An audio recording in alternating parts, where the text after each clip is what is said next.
Hello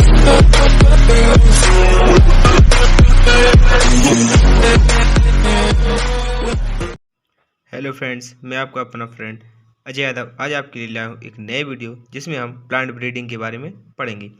plant breeding अर्थात पादप प्रजनन। तो इसका सबसे पहले हम परिचय एवं इतिहास पढ़ेंगे अर्थात इंट्रोडक्शन एंड हिस्ट्री। तो परिचय एवं इतिहास। पादप प्रजनन वह विज्ञान एवं कला है जिसके द्वारा पौधों के अधिक आर्थिक महत्व के उद्देश्य से आनुवंशिकता में सुधार के कार्य को किया जाता है। हम पढ़ेंगे पादप प्रजनन के क्षेत्र अर्थात फील्ड ऑफ प्लांट ब्रीडिंग। तो पादप प्रजनन को निम्न 3 भागों में बांटा जाता है। पहला है जर्म प्लाज्मा, दूसरा हमारा प्रजनन विधि तथा तीसरा हमारा बीज उत्पादन विधि। तो सर्वप्रथम हम पहली विधि पढ़ेंगे जर्म प्लाज्मा।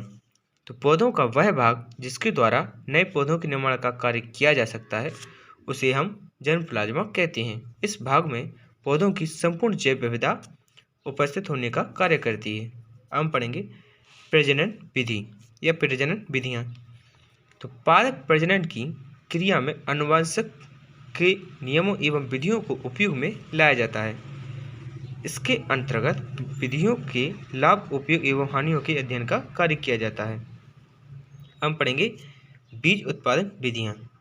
इस विधि में बीजों की गुणवत्ता की सुधार कर उनकी गुणन का कार्य किया जा सकता है तथा शुद्ध बीजों को प्राप्त करके किसानों को प्रदान किया जाता है। यह क्रिया कृषि संस्थानों, कृषि विश्वविद्यालयों आदि स्थानों में की जाती है। हम पढ़ेंगे पादप प्रजनन के उद्देश्य अर्थात ऑब्जेक्टिव ऑफ प्लांट ब्रीडिंग। तो इसके कुछ प्रमुख उद्देश्य निम्नलिखित हैं। इसका मुख्य उद्देश्य अधिक से अधिक उपज को प्राप्त करना होता है। इसके द्वारा उत्पादों की गुणवत्ता के सुधार के कार्य को किया जाता है। इसके द्वारा उपभोक्ताओं की अधिक से अधिक आवश्यकता को पूरा किया जाता है। इस क्रिया के द्वारा रोग प्रतिरोधी, कीट प्रतिरोधी एवं सूखा प्रतिरोधी पौधों के निर्माण का कार्य किया जा सकता है। इस क्रिया के द्वारा उच्च क्षमता वाले पौधों के निर्माण का कार्य किया जा सकता है। इस क्रिया के द्वारा ऐसे बीजों के निर्माण का कार्य किया जा सकता है जिनसे अधिक से अधिक फसल को प्राप्त करने का कार्य किया जा सके। इसके बाद हमारा इस क्रिया के द्वारा ऐसी किस्मों को तैयार किया जा सकता है जिनके द्वारा बहुत कम समय में अधिक से अधिक उत्पादन के कार्य को प्राप्त किया जा सके। इस क्रिया के द्वारा प्राकृतिक रूप से वृद्धि करने वाले पौधों को प्राप्त किया जा सकता है। इस क्रिया के द्वारा नए क्षेत्रों में उगने वाली किस्मों के निर्माण का कार्य किया जा सकता है। इस क्रिया के द्वारा एक साथ पकने वाली फसलों के निर्माण का कार्य किया जा सकता है। तो यह थे हमारे पादप प्रजनन के मुख्य उद्देश्य। अब हम पढ़ेंगे पादप प्रजनन का इतिहास। तो पादप प्रजनन की क्रियाओं का उपयोग प्राचीन समय से ही करने का कार्य किया जा रहा है। पादप प्रजनन के इतिहास को 4 भागों में बांटा जा सकता है।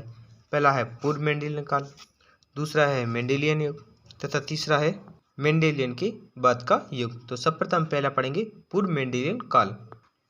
तो पादप प्रजनन की क्रियाओं को सर्वप्रथम चीनी वैज्ञानिकों ने धान की फसलों में सुधार करने में किया था।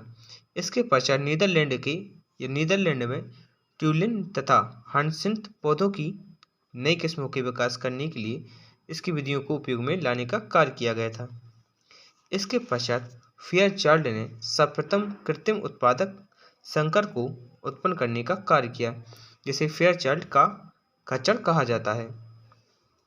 इसके बाद है इसके पश्चात अमेरिका में सन 1830 में गेहूं की प्रथम किस्म रेड के विकास का कार्य किया गया।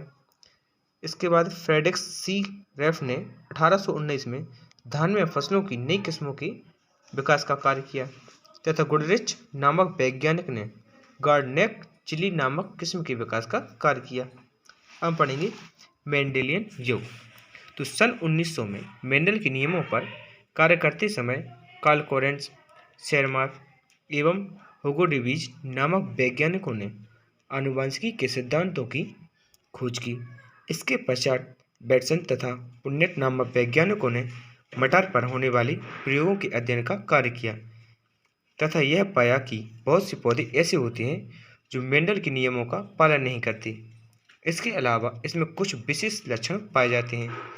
इसके पश्चात सन 1902 में हुगर्डी ब्रिज नामक वैज्ञानिक ने उत्परिवर्तनवाद के नियमों को प्रस्तुत करने का कार्य किया तथा नेक्सन हेलही नामक वैज्ञानिक ने गेहूं, जौ, राई आदि में सुधार के कार्य को किया। इसके अलावा जॉनसन नामक वैज्ञानिक ने जीन की खोज करने का कार्य किया। हम पढ़ेंगे मेंडल के बाद का काल। तो पिट्सबेल नामक वैज्ञानिक ने गेहूं की 28 तथा 42 गुणसूत्र वाले पौधों के विकास का कार्य किया। मूलर तथा स्टेलर नामक वैज्ञानिकों ने ड्रोसोफिला तथा जौ में उत्परिवर्तन की क्रिया के लिए एक्स किरणों को उपयोग में लाने का कार्य किया। इसके पश्चात कई वैज्ञानिकों ने गेहूं, मक्का तथा अन्य पौधों के लिए नई नई जातियों के विकास का कार्य किया। हम पढ़ेंगे भारत में पादप प्रजनन का इतिहास। तो भारत एक कृषि प्रधान देश है जिसमें समय समय पर कृषि के प्रसार के संबंध में विद्यालयों एवं महाविद्यालयों की स्थापना का कार्य किया गया। इसके लिए सर्वप्रथम सन 1904 में अमेरिका के निवासी हेनरी फिलिप्स ने भारत में कृषि अनुसंधान के कार्यों को प्रारंभ करने के लिए 200 पाउंड प्रदान करने का कार्य किया, जिसकी सहायता से सर्वप्रथम ऊषा बिहार में कृषि के लिए राजकीय कृषि अनुसंधान संस्थान की स्थापना की गई। ऊषा शब्द का निर्माण फिलीपींस तथा यूएसए के नामों से मिलकर बना है तथा सर्वप्रथम एल्बर्ट हॉवर्ड्स ने इस संस्थान में गेहूं के कार्यों को प्रारंभ करने का कार्य किया था। इसके पश्चात सन 1901 से 1906 के मध्य 6 कॉलेजों की स्थापना की कार्य को किया गया। कोयम्बटूर में 1912 में गन्ने पर अनुसंधान कार्य प्रारंभ किया गया तथा सन 1925 में या 1925 से 1927 के मध्य भारत में अकाल पड़ा रहा, जिसके कारण कृषि में कमी देखने को मिली, जिसके लिए रॉयल कमीशन ने ICAR अर्थात इंडियन सेंटर एग्रीकल्चर रिसर्च की स्थापना सन 1919 में की। इसके पश्चात सन 1930 में राष्ट्रीय कृषि अनुसंधान कानपुर में स्थापित किया गया तथा सन 1947 में IARI Indian agriculture research institute का नाम परिवर्तित करके इसे भारतीय कृषि अनुसंधान संस्थान कर दिया गया। सन 1956 में कपास, तिलहन आदि पर अनुसंधान कार्य किए गए तथा सन 1960 में प्रांत नगर नैनीताल में प्रथम कृषि विश्वविद्यालय खोला गया। अब हम पढ़ेंगे कुछ प्रमुख भारतीय पादप प्रजनक। तो पहले हमारा TS वेंकटरमन, तो इन्होंने ट्रॉपिकल नोबेल गन्ना से दक्षिण भारत गन्ना में स्थानांतरित किया था। फिर हमारे अगले हैं BP पाल, इन्होंने गेहूं में NP सीरीज की रोग रोधी प्रजातियां विकसित की थी। हमारी तीसरी है MS स्वामीनाथन, इन्होंने गेहूं एवं धान उपज वाली प्रजातियां विकसित की थी। चौथी हमारी बोसीसेन, इन्होंने मक्का प्रजनक का उत्पादन किया था यानी प्रजाति विकसित की थी। अगली हमारी धर्मपाल सिंह, इन्होंने श्रेष्ठ तेल बीज प्रजनक की खोज की थी। इसके बाद हमारे अगले हैं CT पटेल, इन्होंने प्रसिद्ध कपास प्रजनक की खोज की थी 1970 में। अगले हमारे NGP राव, इन्होंने प्रधान ज्वार प्रजनक की खोज की थी। अगले हमारे पुष्कर नाथ, इन्होंने प्रसिद्ध आलू प्रजनक की खोज की थी। तो आज के लिए इतना ही, हम मिलेंगे अपने अगले वीडियो में जिसमें हम पादप प्रजनन में जनन विधियों का अध्ययन करेंगे। तो वीडियो को लाइक कीजिए, दोस्तों को शेयर कीजिए और चैनल को सब्सक्राइब कीजिए ताकि हमारा वीडियो सबसे पहले आप तक पहुंच सके। Thank you for watching my video.